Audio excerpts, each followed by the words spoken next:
17 wicket गिरे हैं भैया पर्थ के ऑप्टस स्टेडियम में, जहां पे बॉर्डर गावस्कर ट्रॉफी का पहला मैच खेला जा रहा है। अगर यही देखो हिंदुस्तान में होता ना, तो इतना रंडी रोना मच जाता, इतना रंडी रोना मच जाता। अब ऑस्ट्रेलिया में ये हुआ एक दिन में 17 विकेट गिरे हैं, और बहुत सुबह ही मुझे मैसेज आने लगे थे।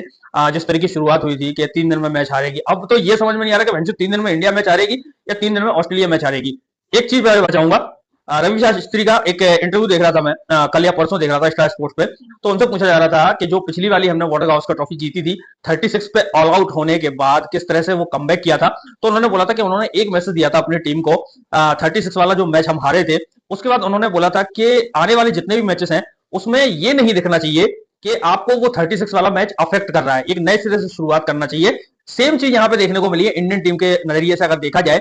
यहां पे इन लोगों ने बस वही एक सबसे बड़ा यूएसपी था। मैं कह रहा हूं सीरीज भले ही जीते या हारे, लेकिन ये जो एटीट्यूड है, ये जो अग्रेशन है, ये बरकरार रहना चाहिए इन लोगों के सामने। ये जो इतने सालों से हारे हुए हैं, वो इंपैक्ट नहीं पड़ना चाहिए, वो दिखना नहीं चाहिए कि हम पिछली सीरीज अपने ही घर पे न्यूजीलैंड से हार के आ रहे हैं। नया अपोजिशन है, नई टीम है, नई जगह है, और इस टीम के सामने हम पिछले 10 साल से अविजित हैं, अविजयी हैं, यहां पे हम हारे नहीं हैं, वो यहां पे दिखना चाहिए। और बैटिंग में ना सही, चलो बैटिंग में नहीं दिखा पाए, वो बैटिंग कोलैप्स हुआ, 150 बने, लेकिन बॉलिंग में वो एग्जीक्यूट कर दिया, स्पेशली बूम बूम बुमराह। आज की तारीख में ये कहना गलत नहीं होगा, आप लोग इस चीज से अग्री करोगे, आज की तारीख में विराट कोहली से भी बड़ा भारतीय प्लेयर है जसप्रीत बुमराह। जिस तरह से एक के बाद एक ब्लो दिए ऑस्ट्रेलिया को, और हर्षित राणा ये दिल्ली का लड़का है, मतलब एक जो बैंटर मुझे दिख रहा था ना, कि कीपर भी दिल्ली का, स्लिप में विराट कोहली दिल्ली के, और बॉलिंग करने हर्षित राणा, जो आंखों से जो तू तू में चल रही थी ना, स्पेशली लबुशेन को तो क्या मतलब रगड़ा है दोनों ही ने, डीएसपी सिराज ने और आपके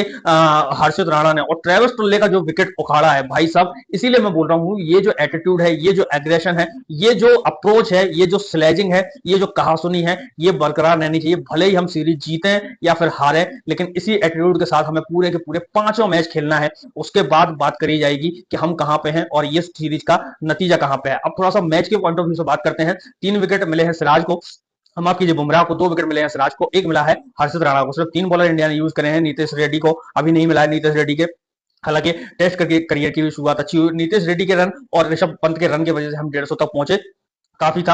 अब 7 विकेट यहाँ पे ऑस्ट्रेलिया खो चुकी है। मैंने कहीं देखा था कि 1980 के बाद ऐसा पहली बार हुआ है कि ऑस्ट्रेलिया ने अपने आधी टीम 40 रन से पहले ही जो है वो पवेलियन लौट गई हो। तो हमारे लिए काफी अच्छा है, कल आके हम पहले सेशन में ऑल टीम कर देते हैं, और मुश्किल से मैं कह रहा हूँ कि 40-50 रन की भी हम अगर बढ़त ले लेते हैं यहाँ से, तो काफी बेनिफिशियल होगा। और अगले इनिंग में 150 पौने 200 भी इंडिया लगा देती है, 200 तक का टारगेट देती है, तो चौथी इनिंग में बहुत मुश्किल पड़ जाएगी। ऑस्ट्रेलिया को बैटिंग करनी है चौथी इनिंग में, ये हमें याद रखना होगा। चौथी इनिंग में बहुत ज्यादा मुश्किल है बढ़ने वाली है ऑस्ट्रेलिया के लिए। अगर 200 सवा 200 तक का हमने यहाँ पे टारगेट दे दिया ऑस्ट्रेलिया को, ये मैच भारत की पकड़ में आ जाएगा। आप लोगों को क्या लगता है हमें लिखकर जरूर बताएं। चैनल को सब्सक्राइब करना ना भूलें। जय हिंद, वंदे मातरम।